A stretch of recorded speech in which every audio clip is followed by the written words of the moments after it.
Hi, I'm Christopher Warnock of Renaissance Astrology, and this video is called Working with Picatrix, Creating Astrological Talisman Recipes. So one of the problems that people have when they approach this, first of all, they'll buy a copy of Picatrix and they'll open it up and then they're just like, okay, they're overwhelmed. The expectation is this is going to be really simple and easy because that's what, modern astrology, let's face it, is pretty basic. And, and it's do it yourself. You can pick it up in 15 minutes. There's not a lot of technique that goes along with it. There's, a few things you can kind of do it. And then what you do is kind of just, mix and match. So you can kind of make it up as you go along. Medieval Renaissance astrology is very different from that. I mean, medieval Renaissance astrology was essentially the rocket science of its time. I mean, this is something people were studying in universities. I mean, typically, if you're going to be a physician, you would need to extensively study astrology. It takes lots and lots of study, and then it takes a lot of practice to actually learn how to do it properly. So this is, in the traditional sense, of science and art and something that takes a lot of previous knowledge and understanding and is integrated into the other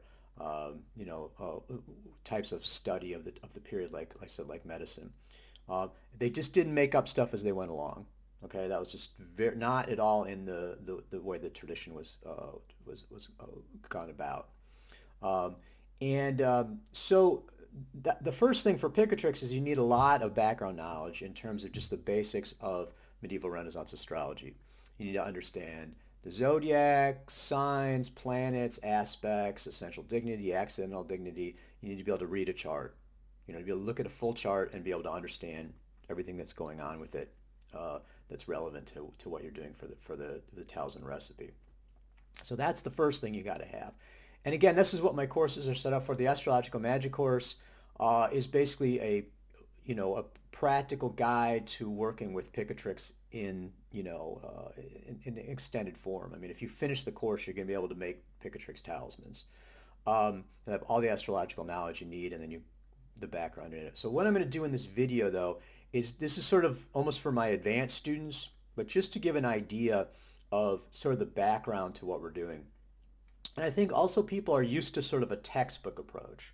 And, it's funny because when I studied history, like, what the biggest revelation for me was in high school. I took AP European history, and my teacher actually had a PhD.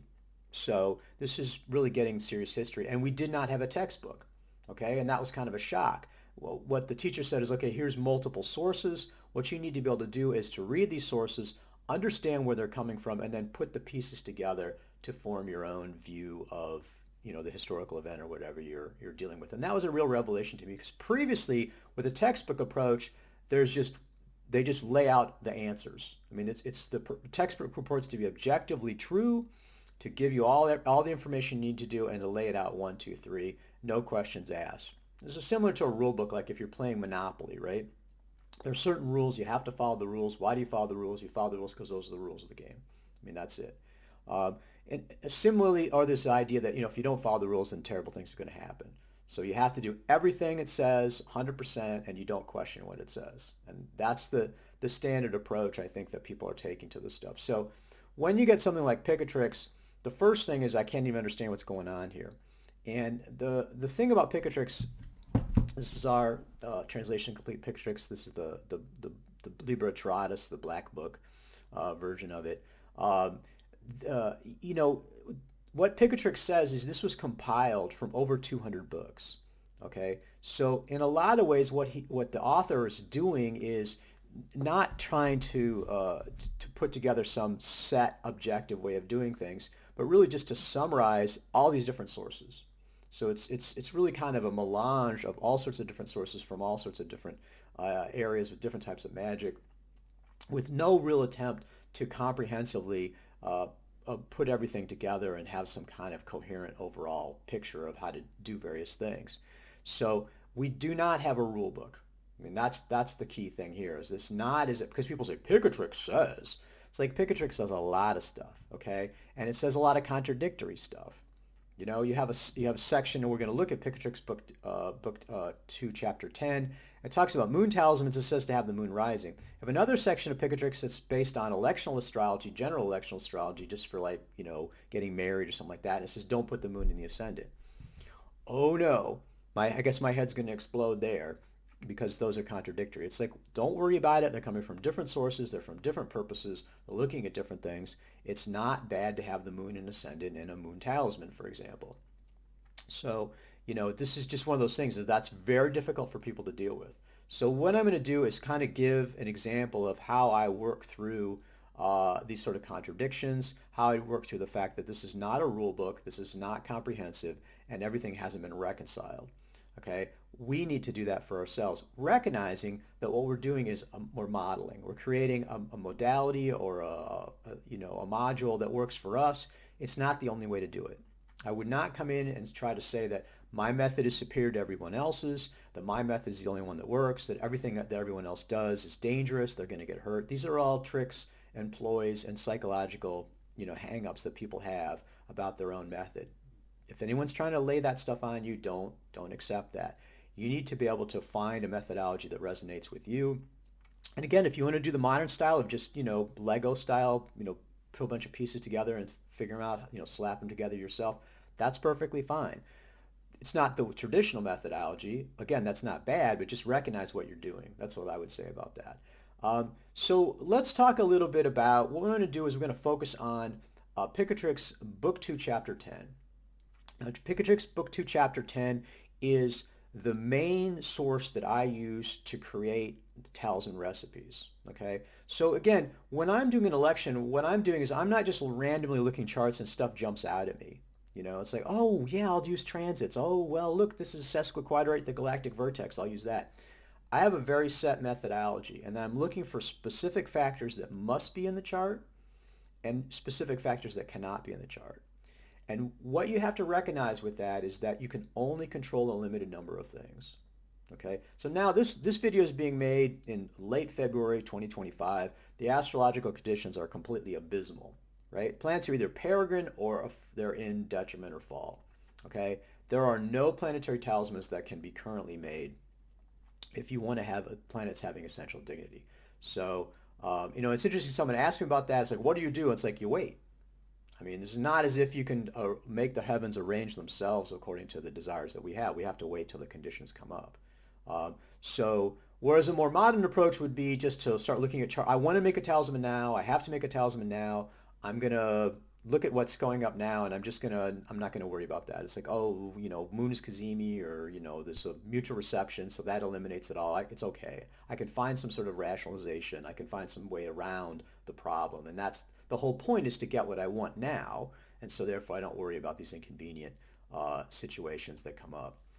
Whereas again, with the methodology I'm doing, you're going to have the planet either dignified by sign or exaltation or multiple lesser dignities. So if that's not happening, now you're just going to have to wait till that time period arrives. So if you're going to have these set factors that have to be in the chart and things that can't be in the chart, what you have to recognize is can only have a limited number of those. I mean, you're probably only, as a practical matter, if you actually want to make talismans and you want to do it in the next year, right, you're not going to be able to do more than, say, 4 or 5 factors. Okay, if you have a 20-factor chart, if you've got 15, if you're going to follow everything in Picatrix, you're never going to be able to make a talisman. If it has to, every single rule in every single page, every single source has to be followed, then you're never going to be able to make the talisman. So other the recognition is, my approach is I'd rather be conscious about what factors I'm using, as opposed to just having, again, the thing of saying, well, I follow all the rules, but then I have a Hail Mary, I get out of it because it's Kazemi. What you're really saying is I don't really follow the rules. So I'm going to be upfront about it. I don't follow every rule in Picatrix. Okay, and if that's causing gasps and of horror for people, this is the reality. But what I do is I'll look at the individual source or sections, and I'll see that they're basically a coherent. Typically what Picatrix will do, for example, is to say, okay, I put the moon in this sign and do X. That's doable. Okay, it's got each section is going to have a limited number of techniques they're working on. And if you just focus on that particular section and don't worry about the other stuff, recognizing that this is kind of self-contained module, that works pretty well. So that's what we're going to do, is look at Book 2, Chapter 10 as sort of a self-contained module and see if we can look at the source and see the underlying rationale that they're following. Because they're not just doing stuff randomly, okay? They have a rationale. Let's see what that rationale is. Let's see if we accept it, and then let's follow it in a flexible way that allows us to make talismans while still retaining the power of the, the various factors that they're looking at, or the various, the underlying rationale of why we're even doing this, okay? Because that, I'd prefer to do that as opposed to, yes, sir, I thought whatever you say, sir, and I don't even question what's happening, and I just do it because that's what the book says. I like to understand the underlying rationale. Now, I'm not completely hung up about that. I don't insist on it being in a modern, way. I have some respect for the tradition, but generally you can see what's going on. So let's take a look at Book 2, Chapter 10. Now, if you look at Book 2, Chapter 10, um, the beginning of it lists, you can see that what's happening is this is a compilation of multiple sources, okay? So right off the bat, there's a listing here of the metals and the gemstones that each planet rules. Okay, it's totally classic, and then it has the classic figures of the 7 planets, and so these pretty much follow the traditional ones, but there's some funky looking ones in there too. They look like characteries. Very cool. So this says, these are the figures of the planets as we have found them translated in the Lapidary of Hermes and the Book of Balis and the Book of the Spirits and Images.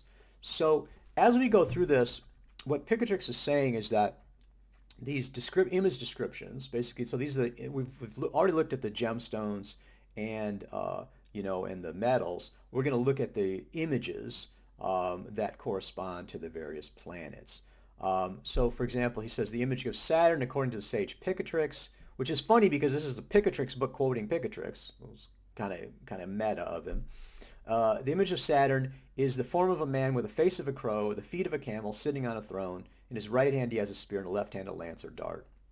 Okay, and that's one we use all the time for Saturn talismans. It says the image of Saturn according to the sage Balis, and that's go from Greek to Arabic. It's Apollonius of Tyana.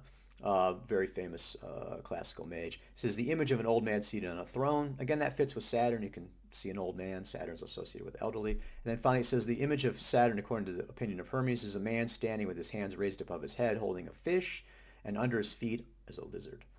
So again, it goes on with these various descriptions. So we started off with just image descriptions, and it just gives us an image. Okay. Then the next part of it is it has these rings. And so what's interesting about this is that, okay, so it says, this appears to be sort of self-contained. It says Saturn rules turquoise and lead among metals. It says let the turquoise be engraved in the day and hour of Saturn with a moon in Capricorn. Okay, so for the first time we have actual astrological indications that are provided in this, and that's interesting. Now, what's interesting about this is these, as we're going to see from the other ones, are different because it's day and hour, right? And it's the moon is the focus. And the moon, you put the moon in the sign of that's ruled by the planet you want to make. So if you have Saturn talisman, you put the moon in a sign ruled by Saturn. In other words, Capricorn or Aquarius. Now, I would not be wanting to make a talisman with a moon in Capricorn because the moon is in detriment. Now, there's certain circumstances where that's less of a problem. So, for example, you have the moon mansions. There's moon has benefic mansions in Capricorn. That's a different cycle from the cycle of the moon in the signs. So, in that case, if the moon's in detriment, it doesn't matter because it's associated with a mansion. Otherwise, like I said, if you have a fixed star that's in Capricorn, I would prefer to have the moon making an applying sextile or trine than a conjunction because those are perfectly appropriate for fixed stars, and we avoid having the moon in detriment. Here, again, if I'm going to make you can see the logic that they're following, which is the day and hour of Saturn is obviously powerful for Saturn. The moon in the sign of Saturn, that's also going along with that. I would put the moon in Aquarius. Okay, but the book says Capricorn.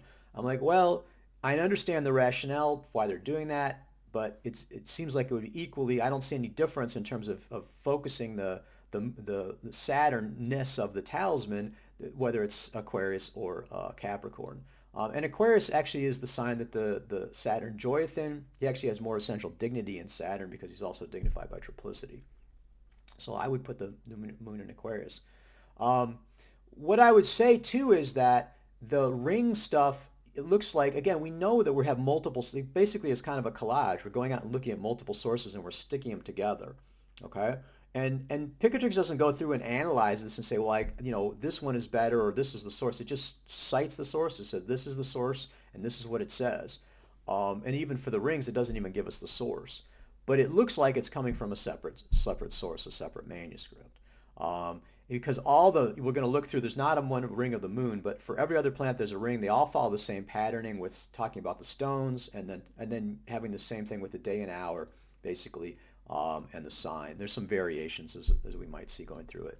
Okay, so the next thing we're going to go on to is Jupiter. So it's organized by planet. So again, these are just the listing, like I said, Balis, Hermes, and then they stop giving. Sometimes they leave it out. What you're going to notice with this is, compared to a modern source, we say it's not well edited, right? There's all sorts of discrepancies between the descriptions. They're not uniform. Okay, and again, traditional sources, they're much more flexible about stuff like that. I mean, they're writing it by hand in a manuscript. They're not professionally having this done. They're not working to some idea that everything should be uniform, right?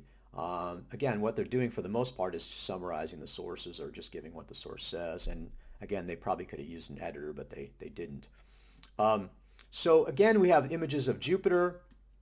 Similarly, Jupiter, it says, according to Picatrix, is a man with the face of a lion and the feet of a bird. Again, another image that we've used frequently for our talismans. And so we go through, we have the ring of Jupiter. Ring of Jupiter is day and hour of Jupiter, moon, and Sagittarius. So that fits perfectly with the Saturn one. It's day and hour of Jupiter, and then the moon and the sign ruled by Jupiter, which is Sagittarius, and we have no problem with the moon and Sagittarius. So we go through all the planets, and they all have rings except for the moon. And then we go into another section, and it says, here are the images the ancient sages, founders of our science, put them down in their books. Each of these has miraculous powers, and I tend to speak of their effects and powers. So now they don't say exactly what the source is, but they say this again from another set of sources. And it says, we'll just start off with the Saturn one. It says, the image of Saturn from much drinking. If under the influence of Saturn you engrave a stone, Fezeric, and this, whether that's turquoise or exactly what that is not quite clear. It says, the form of a man on a high throne, and on his head a yellow cloth, having in his hand a sickle, in the hour of Saturn when he's on the ascendant. Okay, so now we're starting off a new sequence. And what's interesting about the sequence is, beyond just giving the image, they're also giving astrological conditions. Okay, so that's quite interesting. Now, let's do a little bit of a jump back here.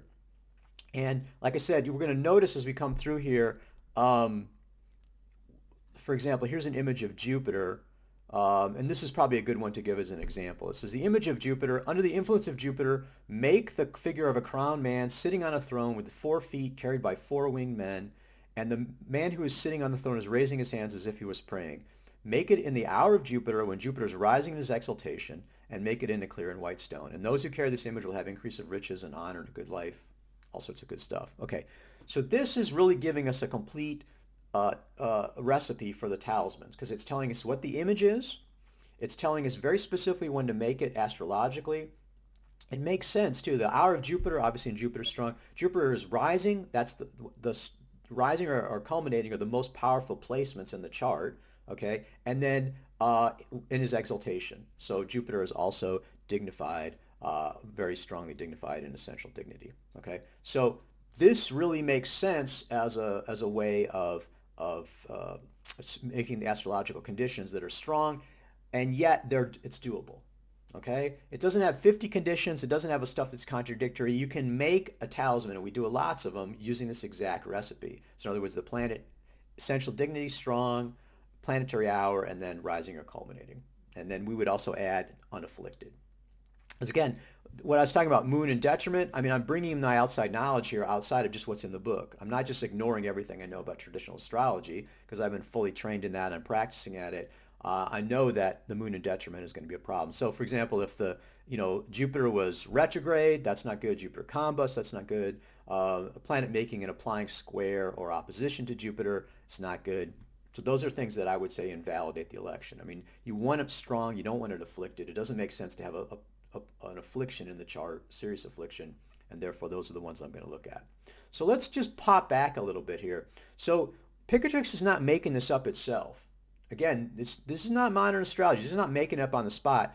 They're relying on these previous sources. Okay, so let's look a little bit at one of those previous sources. So I'm going to flip the page here. This is our celestial gems and sigils. Okay, and these contain several multiple translations of lapidaries. These look really old. I mean, they talk about freedmen and slaves. I mean, that's basically Roman. Okay, so that's much, much earlier than the source. Like Picatrix is written probably about 1000 AD. This is like, 1,000 years before that for the lapidary. So they at least look pretty old, older than Picatrix. So the lapidary source is quite interesting because this is from the Liber Sigillorum, the Book of Sigils. And it says, if you find, this is what, on all of them say this, is very strange. It says, if you find this sigil graven on white jacinth, that's bizarre. White jacinth is a stone. So it's a white stone. So if you're walking along and you happen to stumble over a stone that just happens to have this graven on it, if you just happen to, so it's weird. That's just like they start off talking about this. It's like, well, that's what the book says. You have to find it. It says if you find this. It's like not if you make it, right? Well, that just seems crazy. It's like what's going on with that? And you'll notice when we switch from, okay, so let's talk about the image. It says, here's the image. Jupiter having a crown on his head, seated on a 4-footed throne, 4 men carrying it. I mean, this is the image in Picatrix. Like I said, it's talking about a figure of a crowned man sitting on a throne with 4 men carrying, 4 winged men carrying it. I mean, it's so similar an image. This is not a coincidence, okay? And similarly, Picatrix says they looked at a lapidary to get this. They said this is an image from the lapidary of Hermes. So what you can see is that this lapidary, and this doesn't have any astrological conditions in it, okay? It just says this is an image of Jupiter, okay? So what's basically going on, the logic here is that Picatrix obviously wants to look at these ancient sources, finds a source that says, hey, look at this source. And this could have been done by someone who is that Picatrix is using as a source, some intermediary. But at some point, either Picatrix or the other intermediate source said, look at these cool lapidaries. It's got all these images of the planets in it. Okay, this is obviously this image of a crowned man being carried by 4, carried like in a sedan chair, basically, carried by 4 men. That's the image of Jupiter. That's imbued with the power of Jupiter. That's what we use for a Jupiter image. We can make a talisman out of that. However, let's supercharge it. Okay, let's find astrological conditions that are really strong for Jupiter, right? And make the talisman at that time. Because again, Jupiter says, under the influence of Jupiter, make the figure of a crowned man and then giving you the time. Okay, so none of this finding stuff laying on the beach or something that just happens to have this image on it, right? This is how you make this talisman. Okay, and you make with this image, and then here's these astrological conditions that you'd use for it. Okay, so again, they're not just making it up out of nothing. Okay, they just say, oh, I'll just make up an image, right? What they're doing is they're looking at the source and taking the image right out of that source. That image is where that's where that came from. It's very clear. Okay, and then they're adding astrological conditions. But again, it's not random conditions, right? They're not just looking at random charts. They're saying, okay, we know medieval Renaissance astrology, and we know that these are the factors that are really the key factors, okay? And just objectively speaking, essential dignity, you've got strong, accidental dignity strong in terms of placement, and the planetary hour. I mean, really all makes sense in terms of what factors would you choose. And not just, well, what happens to fit this circumstance, or I'm making it up as it goes along, but what makes objective sense outside of it, okay? And so and you can see that process going on. And again, they're not just frozen with a source either, because they're not saying, oh, I read in the source, you have to find it. No, they're like, I'll make it. I mean, and that's perfectly logical. It's got to be metaphoric, basically. They can't really mean that, right? It'd just be useless to say, if you happen to run across this specific, very complex image, that would be cool. In order to actually do this, you have to make it, okay? And Picatrix says, yeah, we want to make these.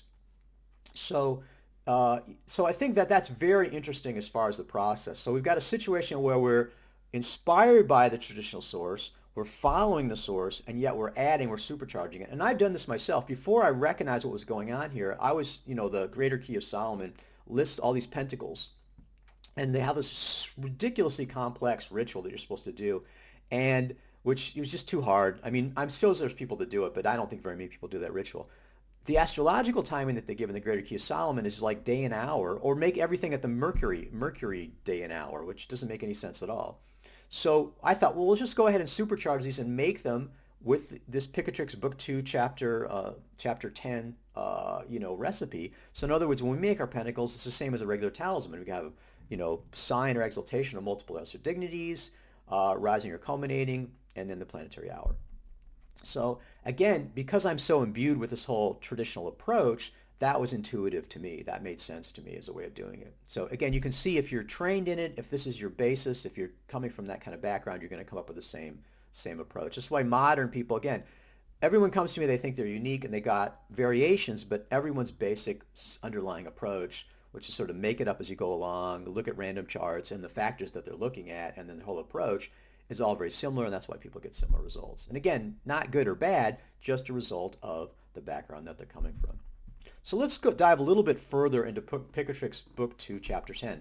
Now, I was talking about, like I said, rising or culminating, planetary day and hour, and then the essential dignity. But as we go through this, like I said, for example, it says here, Picatrix, this image of Jupiter is probably the most complete one because it says make the talisman in the hour of Jupiter when Jupiter's rising as exaltation. Okay, so that's giving us all those three sets of factors. But if we go on, we're going to have multiple factors. I mean, for example, here's one that says under the influence of Jupiter, hour of Jupiter, Jupiter rising the first phase of Sagittarius. So that's even more limited. I'm not sure I would limit it to the face. I would say probably in Sagittarius it's okay, but again, that's a variation here. Let's go ahead and see, because there's some later, I'm just flipping ahead here. There's some later ones.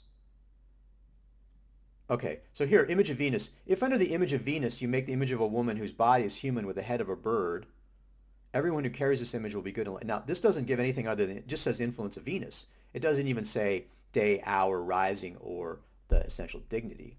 Now here's another Venus image. It says make the form of a woman holding an apple in her right hand and a comb in her left hand. I mean, this is a classic image we use all the time. It says first face of Libra ascending. No day and hour. Okay, and it's the first face. And so then here's a bizarre one. In front of the image of Venus, influence of Venus, you make the image of a serpent with the image of a spider with Jupiter exalted. I mean, that's coming out of nowhere. That doesn't make a whole lot of sense. And then here's under the influence of Venus, make the figures below in the hour of Venus. So you can see that they're really jumping all around here. Here's another one, image of influence of Venus, make the image of three people holding each other in the hour of Venus. Again, that's all. So the Venus ones are weird. Now here's one that says, if you make this image in the image of a woman standing on her feet, looking as if she has fur on her thighs. Whoa, that's weird. Make the image in the hour of Venus with Venus rising. So that doesn't have an essential dignity. So as you go through looking at these, there's all these sort of variations. Even in the ones with the astrological conditions, some of them don't give any astrological conditions at all. Some are only giving a sign, some are giving parts of a sign, some are giving rising, so they're all, but if you look through this, you're recognizing there's a commonality in terms of the rationale, right? And so when I'm running across these, so for example, it says, if under the image of Mercury, when he rises, you make the sign in his hour in emerald, okay? I would be going ahead and saying rising plus the hour, plus I want to have Mercury in his sign or exaltation, okay, in Gemini or Virgo, okay? Because I can see the underlying rationale here is that we're working with these three different factors, okay? And even if every particular recipe doesn't have that, the rationale, it makes sense you want to have them as strong as possible. Now, you could come back and say, well, it doesn't say that. You can, the book says this. It's like, but you don't have any other rationale for that other than the book says so, okay? And since we recognize this process, right, that they're coming from different sources and they're just basically writing it down and they're not trying to have a complete rationale, the author themselves. And then what's really interesting is Picatrix is not following this idea that you have to follow the source exactly. They're changing it. They're saying, you know what? We like the image, we're going to supercharge it. We're going to change it around a little bit in a rational way. We're not just making it up. So it's interesting too because Cornelius Agrippa, who's probably our latest source that we're using, this is like 3 books of occult philosophy, is 1530. You know, what he wrote it and then it was published, you know, later. Um, he's very interesting because if you look at the images of Mercury, you can see that the Mercury images are coming from this book 2, chapter 10, with the exception of one, which is Mercury in Gemini. Okay, so he has a Mercury in Gemini image that's very classical Mercury, which is the messenger of the gods, the helmet, and winged feet in Gemini. And Picatrix says nothing about winged feet or anything like that for Mercury, at least in this section of the astrological text, and doesn't say Gemini. So again, Agrippa himself is looking at Picatrix, doing exactly what Picatrix just said, looking at Picatrix, saying, "Hey, we should have an additional Gemini image. What should we use for that? Oh, we'll use a classic image of Mercury." Now, it's not crazy to have an image of Mercury as the messenger of the gods with the winged feet. I mean, that's everybody's. Now, if you had, you know, Mercury is, you know, the image of the sun or something, you know, as a warrior with a, you know, with a helmet, that would be a little weirder. You'd wonder where that came from, where he came up with that. But it totally makes sense to have that particular image that he chose. And you can see what, you know, the sort of, you could look at 50 sources that gave that as an image of Mercury. But again, what Agrippa's doing is being flexible without throwing everything out. He's working within the tradition, but he's not frozen by his sources, and he has a rationale for what he's doing. Because again, he's saying, I can see that the talisman needs to be made when the planet is in its sign, because I'm looking at Picatrix Book 2, and I can see that that's the underlying rationale for it. So I think it's very, like I said, this is you can see my methodology, the Planetary Talismans, is very much coming out of Book 2, Chapter 10. But I'm not frozen in that text. I'm not going to look at this and say, oh, well, I can get away with making Mercury only in his sign, okay? Because that's what the source says. So, I mean, you could do that, but the recognition is, like I said, if you really want to make a powerful talisman, what we're doing is we're not limited by the source. We're not frozen by the source. We can see what the source is pointing at, okay? We're not making stuff up just because we feel like making it up, but we're not frozen by the source either. So I think that's a very interesting approach. This is sort of advanced level stuff, and it gives us an alternative approach to, like I said, just making it up or just being frozen by the source. Because otherwise, because to just make it up, I think this stuff is going to be weak, in my opinion. I think it's going to be random. If that's okay, that's okay. The frozen by the source, ultimately what that leads to is you can't ever make stuff, and you're going to have weird, nonsensical stuff that you're doing that there's no reason for it other than that's what the book says. And you could have a problem with the manuscript. There could be problems in translation. It could be stuff left out, or they just, it's 1,500 years old and they didn't worry about having the stuff reconciled. So I think and again, I'm not putting this forward as the only way to navigate this, but I think what it does is it allows us to understand, and we can take advantage of some of the scholarly work that's going on and understand how the manuscripts evolved whilst not rejecting the idea that this stuff is all fake as an academic would. I look at these as cookbooks, okay? And that's what I would say. If someone said, okay, you have to follow the cookbook exactly and you can never change it, that's fine as a beginner. But when you understand the underlying, how things work, the essence of it, then you can start doing your own stuff within that.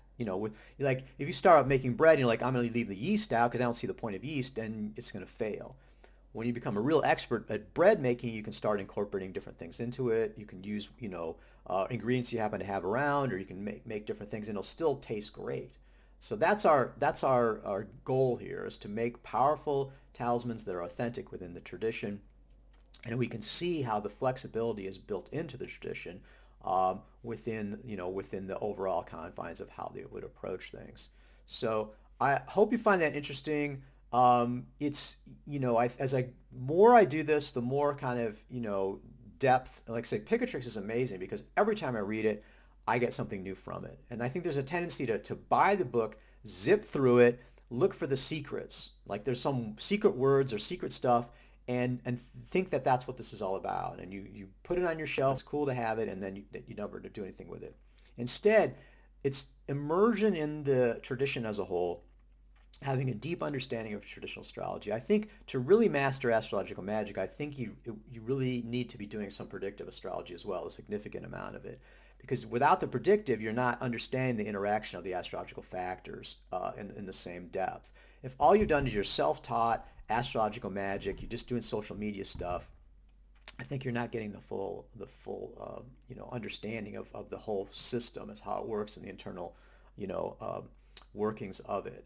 Um, so when you have a book like Picatrix or Three Books of Occult Philosophy, you can just keep reading it again and again and again, and it deepens your understanding of it. And that's really the purpose of it. Is really it's a pointer, okay? It's pointing to this deeper intuitive understanding of the area that comes to you when you do it. And once you start really being imbued with the tradition, then you will have the same instincts and you have the same approach. And that's what I found is that stuff that I've done sort of instinctively, it's been confirmed then by the sources that new sources that I come across.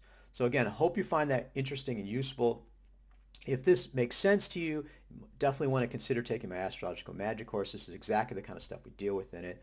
But I also just hope that people understand, again, people will look at the stuff and say, well, you're not following the rules, and blah, blah, blah. And I'm like, I don't disregard, there are not rules in the sense of being inflexible stuff you always have to follow, but it also doesn't mean that there's not a rationale for everything that I do. So again, I think it's nice to be kind of open about that rationale, see how I do it. If it resonates for you, great. If it doesn't, continue to do your own methods. I mean, the way that you're doing it, if that works for you, that's fabulous.